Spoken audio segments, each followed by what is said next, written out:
Hey guys, what is going on? My name is Gordon Masson, and welcome to my SmackDown Live review for August 29th, 2016.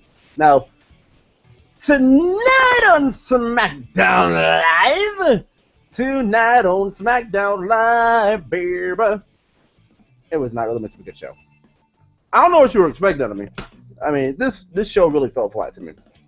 This show, in all honesty, fell flat. I feel like SmackDown didn't want to put. I'm not gonna say they didn't want to put any effort in behind this, but they just took that L. They took that L fresh and straight up to Raw. They knew they weren't gonna do anything in comparison. It just wasn't gonna happen. So, in this case, SmackDown knew what the story was. SmackDown knew what the case was, and they knew they were not beating Raw here. They honestly knew it, and I mean, they didn't have to put out a fucking shit show. They could have put out something that obviously, wasn't going to be Raw. But, I mean, they could have put something out that people would actually fucking care about. Last week, I cared about. This week, it was... So, before we get into SmackDown Live, I would like to ask you guys to do a couple things. First of all, if you feel like you would really like to do so, like or dislike this video. I'm getting the numbers of you guys watching. Show me that you like me. Show me that you dislike me. Whatever you do, show me it. Either way, it shows me what ways I can get better in. And speaking of that, let's transition a little bit, getting better.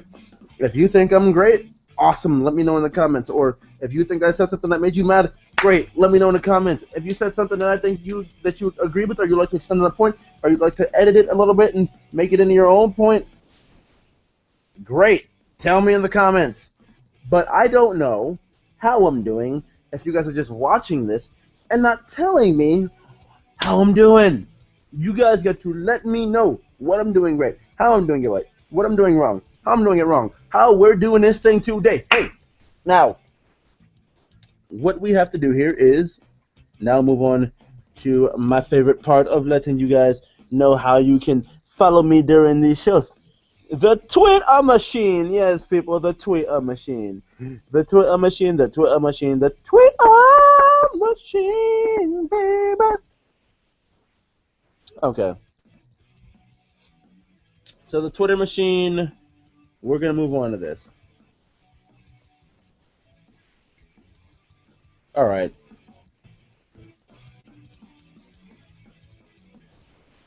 So, here's Twitter. And here's what I was saying about SmackDown Live, baby. Now, this was some of the stuff I was saying. I like the AJ with a face Kalisto. Because AJ matches Kalisto tonight. So it looks like we're getting Miz and Dolph for the championship at Backlash. This is just like, no. I was going over, okay, this is just something about Tom Phillips talking about Heath Slater's kids. But, this is the stuff I was basically putting out there on Twitter tonight, and I honestly didn't think tonight's show was really good. I mean, I was really critical of a women's match. And, Caleb was sitting here asking me, why are you so critical? Well, honestly, man, the answer is, you have to think. To me, at this point, the women's championship is more important than the Intercontinental Championship. And, I was talking to Caleb earlier, the women, the Intercontinental Championship doesn't really mean much, and I'm like, that's sad, dude, because this is a show where the championship is supposed to mean something. It's supposed to mean a lot. It's supposed to mean, something of a certain relevance. And if it doesn't, then where does that leave the championship? And just, I can't really, dude. It's just a no to me. I can't. I really can't. We'll get into that here in a second. Because let's segue right into the SmackDown Live review. As tonight we start out with Shane and Daniel in the office, and this is how we resolve it. Even if the Miz comes out to the ring first, this is how we resolve it. Daniel Bryan makes an apology, and then Shane McMahon gets a shot fired at him by Daniel Bryan, with Daniel Bryan saying, "Okay, I apologize, blah blah blah." He's like, he was right. You can't go off like that. I'll keep my mouth shut. But this coming from the guy who has beef with Brock Lesnar. And at this point, I'm like, okay, they just made it into their opening segment. But are we really? They came in with the open. Okay, they came in with the cold open. This is the cold open. Before that, they showed the whole thing between them, and we just get a shitty fucking apology from Daniel Bryan. We don't. solve this in the ring. Like, because okay, I'll explain this after the first segment. Because the first actual segment of the night here is Miz in the ring. You know, he walks out like it's an actual shoot, brother, and he's calling like he's just saying like, oh, I'm making this championship prestige again. Like you have no idea how prestigious I am. Like how prestigious I am. You have no idea how prestigious I am, and I like whenever they need me for a red carpet event, I'm there. Whenever they need me to be WWE champion, I'm there. Whenever they like, it's just this is turning into a borderline worked shoot, and I worked shoot worked people worked as in we're trying to make you believe this is real when we're turning this into one of our bullshit stories.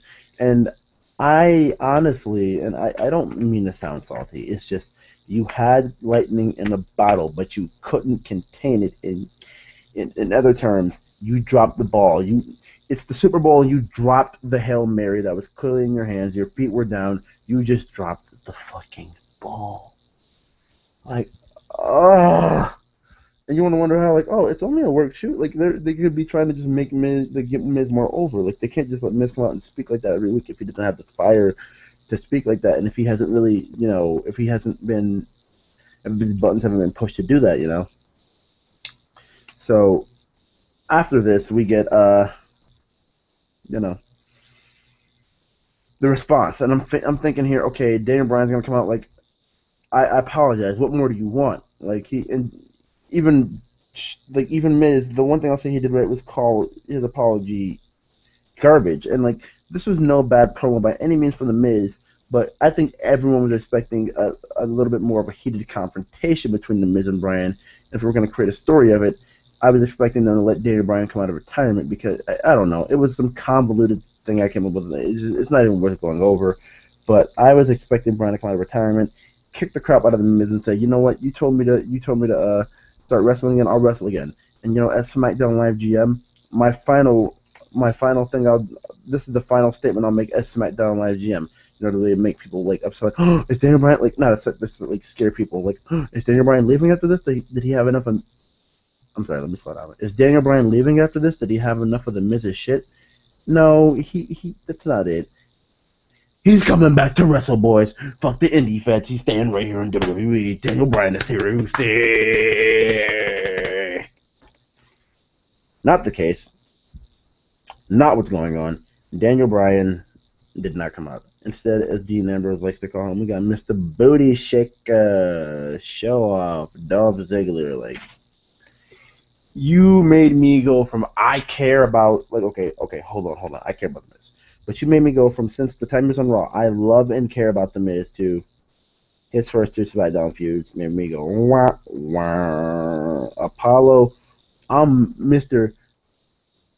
telling you, Apollo Crews is one bring my mama to a WWE show away from being Shelton Benjamin. I'm telling you. Shelton Benjamin was make my mama proud of me.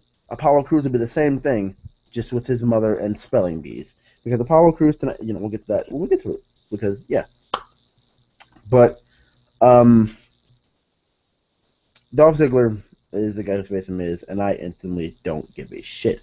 Because Dolph Ziggler is, you know, the guy that everyone's beaten for the last year. And like, everyone's just walked through Dolph Ziggler, like everyone on the roster. And please tell me, you know, if Miz is being called soft and all that crap, what beating up Dolph Ziggler would do? Because Dolph eventually takes off his shirt and stuff and says, "Come on, Miz, you want to prove to everybody you're not a coward? You want to prove to everybody you're not a coward? Fight me right now." He's like, I want you to prove it to me and prove to everyone else. Prove that you're not a coward. So what the Miz did was act like he was gonna fight Dolph, but never did. Do I have a problem with this? Absolutely not. For two reasons. One, I mean, he doesn't really have to do that. And two, what does it prove? What does it accomplish? Like, people would say, yeah, it's a heelish tactic, but if you really think about it strategically, and I know that's how they say heels think strategically, so it's pretty much still the same thing. What does Miz have to gain from beating Dolph Ziggler? The guy that everyone has already beaten. What does the Miz have to gain? Like, well, I'm going to prove it by proving what everybody else proved. You talk too much and you can't win. I talk too much, but I'm a champion. Well, let me rephrase that. I talk a lot, but here's the difference. I'm a champion. You're not. If you actually talked a lot and you were a champion, you would have beaten Dean Ambrose. It's just simple as that. And then you wouldn't just be like really angry the next week, try and fight AJ Styles and lose, and you challenged this guy like 3 times. He had no other choice but to fight you, and he still won. Like, come on.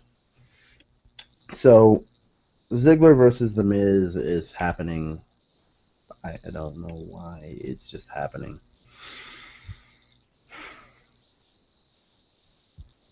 So up next, we got the Hype Bros versus the Vaudevillains. And, oh wow, I still have the camera off.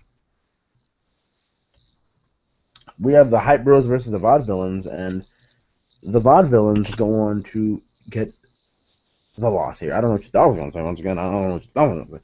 But the Vaudevillains eat the loss. Hype Rider. I'm not like. I think the new phrase here is whenever I see matches like this, I would rather brush my teeth with a chainsaw. The Vaudevillains versus the Hype Bros. Who am I rooting for? I'd rather brush my teeth with a fucking chainsaw. I'd rather smack my. Okay, I'm getting a little too fucking. I'm sorry, people. This was not a good episode of SmackDown tonight. I was expecting something that I didn't get. A good episode of the show. I really didn't get it.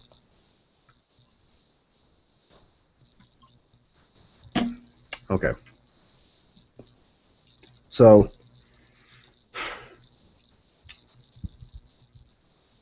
the Hype Bros win with the Hype Rider.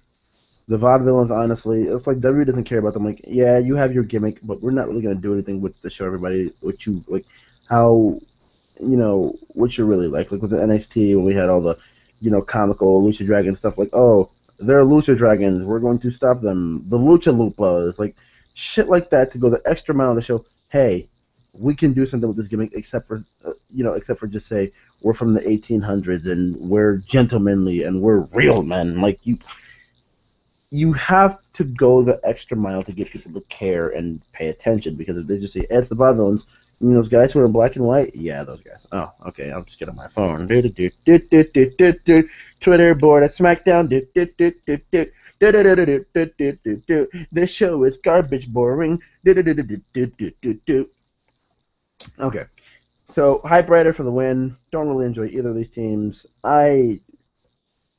Saying I feel bad for Zack Ryder at this point is preaching to the choir. I mean, like, they're not really going to do much with him. It just shows that this is where he sits and this is where he'll stay until they want to do something with him, or they'll probably experiment with Mojo, which I fucking hope they don't do, because Mojo Rawley, people, I'm just going to say it, he isn't that good to me. Like, he's really annoying. He's not that good in the ring to me. I don't really care for him on the microphone. Like, he's a human hype light reel, and I'm not even just saying that to fucking, like, he's what the Usos were like with their promos. Like, he's just all hype and he's there to get you excited. There's no real substance there. His character has not changed. Like, it's Mojo Rawley has been around for 3 years now. I think 3 years, and since NXT, even past the injury with Tyler Breeze, where Tyler Breeze legitimately injured him out of a Fujiwara armbar and tapped him out, he has not changed. He came back, had the chance to change, and didn't change it up, and has not changed. So up next, we get the segment of the night, which is, Heath Slater and Rhino. And Rhino sits here and plays with his food at their house. So, he sits here and plays with, crackers and cheese and all that crap at Heath Slater's house. And this is what he does. So, other than that, he basically shows his, and this is totally gimmicked out, like, this isn't Heath's real wife or anything. Heath's wife is there, like, she's tugging all over him. I don't think she ever really kissed him. He's just sitting there saying how many, like, basically saying, like, this is his trailer. Once he gets a SmackDown Live contract, he's going to move his trailer to a double wide because he's in a single trailer right now. And his 7 kids are out at the moment picking up bottles and cans. So we have an official number, people. It's 7. Slater has 7 kids. It is 7. We now know we can hold it to Heath Slater. He said it when we were in his trailer in West Virginia, and they really wanted to play this up, and they really succeeded with it. Rhino's sister plays with his food. Renee just feels uncomfortable the entire time. Rhino doesn't really say much. Let me put it like this, people. Rhino got paid to sit around and play with his food and eat an entire plate of crackers, cheese, and I forgot the third thing was, crackers and cheese. And I think, like Heath Slater said, he eats pizza crusts for dinner at this point. Like, This man needs the contract. Daniel and Shane, you're horrible people for trying to make him jump through these hoops. Like, and he says, like, he asked Renee if she wanted to see the outdoor pool, which Rhino and his constituents helped pay for. And it's just like, you feel nothing but bad for this dude, but at the same time, it's funny to watch him struggle. I'm a horrible person, but they made it feel this way. WWE, you are some sick fucks in the funniest way. For once. Okay.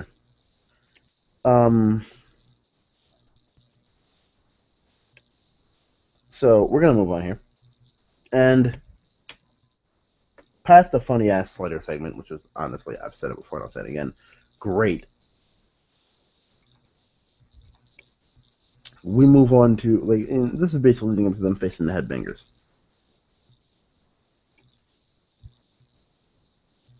So we basically get like a revamp, like a experience of who the Headbangers are again. Nothing special. Kurt Hawkins facts. Don't really feel like going over them. I'm not into Kurt Hawkins at all. I haven't really been. And then we get Becky Lynch, Becky Lynch and Naomi versus Natalya and Alexa Bliss. And Nikki Bella is on commentary. So someone explain to me right now.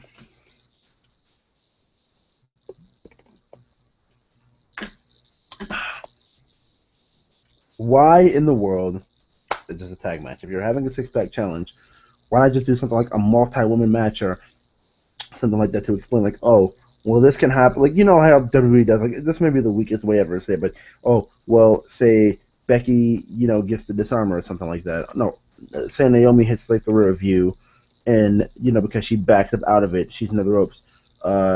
She hits it on Alexa. Natalya kicks Alexa out of the ring. And then Becky tries charging Natalya. And Natalya sidesteps her and she falls out the ring. And Alexa just gets pinned. Oh, well, that can happen.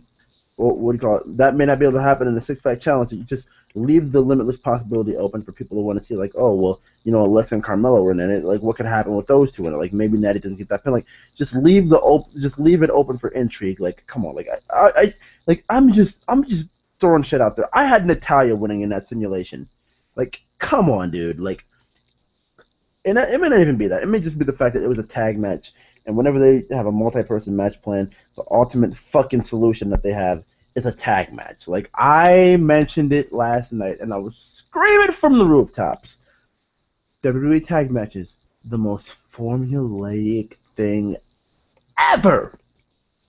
Like, the most formulaic thing. Like, it's just, it was bad.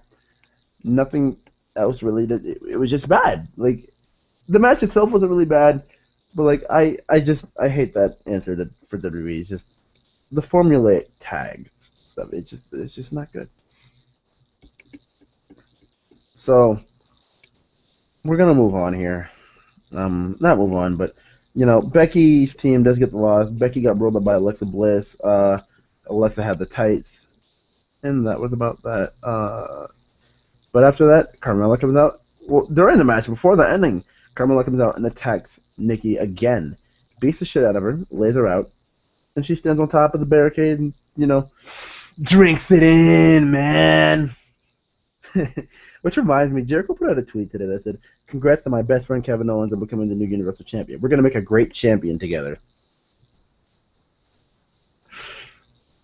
Kevin's rolling with Triple H now. Chris, I don't know how you're really going to take that one, but this is looking mighty interesting. Okay. So let's go on to the notes. And we move on to, if I can ever open, okay. Bray Wyatt, they basically called this a Bray Wyatt sermon. And it was just Wyatt talking, all his promos synced together at some point. I'm a god, I seek this, I seek that, and just Orton comes out and say, Orton's part was, better than Wyatt's, where he said, you see the scars on my body, like the staples, but you don't see the mental scars the mental scars are the ones that you don't know. And he's like, I'm the one who, plays the mental warfare, not you. And it just turns into, I'm going to kick your ass, Bray. Oh, you are? Yeah. Ah! Like, it's like a whole charge thing. Like, it's like one of those, one of those war things. Like, I have my entire team behind me. You'd have your entire team next to you, and then you're like, oh yeah, well, this is for war, and the last team standing with the most bodies alive. Like, whoever kills whoever's team first wins the turf. Oh yeah, I'm gonna kick your ass. I'm gonna kick your ass. Ah, yeah. And Wyatt standing his hits, and no one's just like everybody like commentary just. Well, this is happening tonight. Yeah. So up next, because I didn't see this yet, and it honestly hasn't come by me yet. So we got Apollo Crews backstage, and he says, "My name's Apollo Crews, CREWS," and then it just comes to the point where Apollo is, telling AJ his name, and then AJ goes up to the ring to talk about how he beat John Cena and all that fun stuff. Oh, here it is. How he beat John Cena and all that fun stuff, and Apollo comes out, hey, you know what? I just got permission from Shane and Daniel to come out here because you needed it. Because who the fuck seeks out permission? But anyways, I just got permission from Shane and Daniel to come out here, and we're gonna have a match. So let's go, bitch. No, he didn't say that, but you guys understand what I'm coming from. So this wasn't a bad match at all. Apollo does lose. I don't think the problem with Apollo is ever this is obvious at this point. The problem with Apollo's never been wrestling. Like, no one's questioned that. But the problem with Apollo has been character. And the spelling thing tonight wasn't it. This is what I was saying. He's one. Okay, Apollo Crews is basically. They're going to bring Apollo Crews' mother in for every SmackDown Live show. And he's basically going to turn into Shelton Benjamin. Just the spelling bee version of Shelton Benjamin. Shelton Benjamin brought his mom in to make her proud of what he was doing.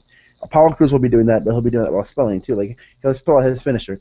Like, he'll have somebody up in the air for the powerbomb. Like this. Like, I'll usually get it out battle. POWERBOMB. Alley-oop. Powerbomb, baby. It'll just turn Apollo. I hope that isn't it. I highly doubt that's gonna be it. Like, that's just me partly fucking around. But if they do that, like, even minus the mom part, if his mom doesn't come and he just starts spelling out everything, oh my god, don't do that. Just don't do that. Okay, so next we get, if my phone would, okay. Up next we get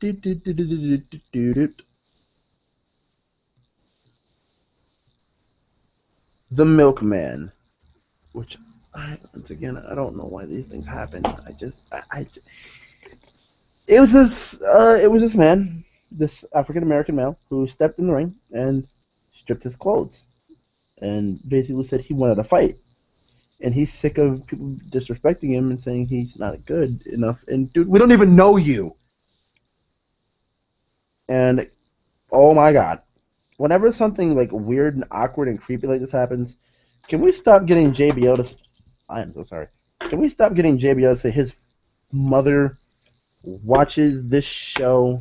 Because his mother watching, like, my mother watches it like just to get a laugh, like, JBL, haha.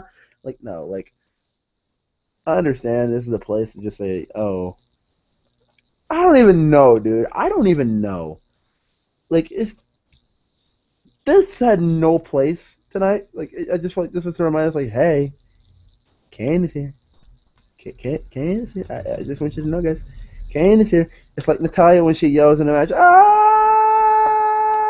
Just this primal scream, just to let us know. Hey, you know what day it is? It's the day I get to go on SmackDown and perform in the ring because she wants to let us know. It is Tuesday, my dudes. No, anyways. As I was saying, Kane just comes out and chokes on this man after he tries to put his pants back on and realize what he got himself into, and that's just it. And this was just to let us know Kane was on the SmackDown roster. So up next, we get the Headbangers versus Rhino and Heath Slater. Heath gets, basically shit on, and they hit their one move. I forgot what that shit was called. The crowd surf or something like that, or the stage dive. It's called the stage dive. Off the top of the leg drop powerbomb. Which, honestly, I'm not going to lie, it's a pretty good move. It was kind of executed poorly because I expected to get hit before Slater was going to, like, not powerbomb and then immediate leg drop to follow, or immediate leg drop in midair when he's about to hit the ground for the powerbomb. Like, I didn't expect that. But Rhino eventually got in, cleared house, dragged Slater over, told him to tag him. He tagged him, got him in the ring, and he got in the ring, cleaned house, and I guess Rhino at some point got busted open? Question mark? Because, not the question mark, but how did he get busted open? Because, like, above his eye and around his eye, he was bleeding, so Rhino got nicked up a little bit. He was bloody, and that was about that. And they won with the gore, and they move on to face the Hype Bros. So, yeah. And the semifinals will be Hype Bros of the SmackDown Tag Team Title Tournament. Will be Hype Bros and Rhino and Slater versus American Alpha and the Usos. So, honestly, I'm looking forward to the American Alpha Usos match more because, honestly, the other match isn't even a competition. Like, I think I'd still rather root for Slater and Rhino over... Well, I think, over the Hype Bros, but the Usos and American Alpha, I'm going Alpha all the way. I'm sorry. Unless the Usos are willing to turn and screw over Heath Slater's dream. So I don't even think that's enough to even warrant me saying I'm fine with the Usos tag team title records. I'm really not. So up next, we get the main event here, which is Dean Ambrose versus Baron Corbin.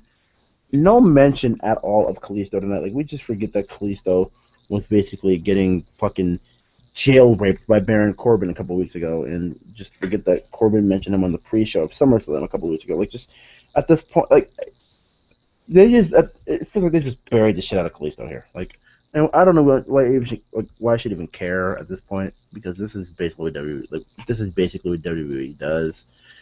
I don't know why Corbin was in the main event. Like, he hasn't really done anything to prove. He hasn't really won any matches lately. Like, I'm puzzled, really. But hey, it was Corbin and Ambrose. I did enjoy the match. I actually did. Like, I was just thinking, if Corbin dominates, it's like Corbin did get his moments of dominance in, but Ambrose, he got his moves in here.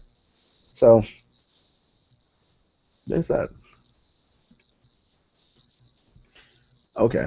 Well, Dean Ambrose, I was just gonna say Ambrose goes on to get the win here, but he doesn't go on to get the win because AJ Styles is at commentary and he accidentally enziguris, like outside the ring from the ropes, enziguris Corbin, and they call disqualification. So actually, yeah, Ambrose does get the win here. Well, not Ambrose. Corbin gets the win here because AJ accidentally hit him.